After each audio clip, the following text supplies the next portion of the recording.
19 августа, День провозглашения Гагаузской Республики. Символично, что этот день совпадает с православным праздником Преображения Господня.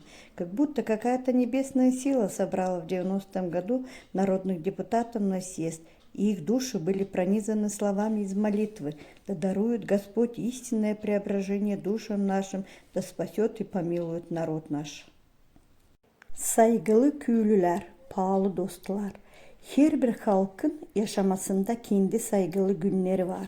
Bizim halkımızda da bir büyük örtüsü var, hangisini biz kutlarız Orman ayın 19'unda. Gagavuz Avtonomiyası'nın doğuma günü. Ben isterim kutlama bütün Tülükü veteranlarını, anıları burada yaşarlar. Bu büyük örtüyle.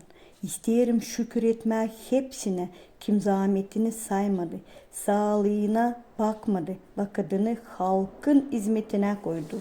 Candan, yürekten, hepsi laf edenler Gagavuz yerinin insanlarını Avtonomiyanın doğuma gününden kutlarım.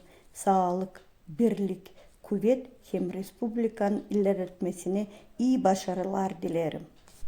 Herkesini kutlarım bu güzel günden, okuyarım kendi şiirimi. Sözüm. Bende var çok nüsleme. Biri kayıl olmaz, biri de inanmaz. Bundan isterim ceketme. Kışın bitkisinde durur her kere yaz. 3 ay hep karda savurtsa, insan yazsız kalmaz. Kim gitmedi yanlış yoldan? Kim yapmadı adım?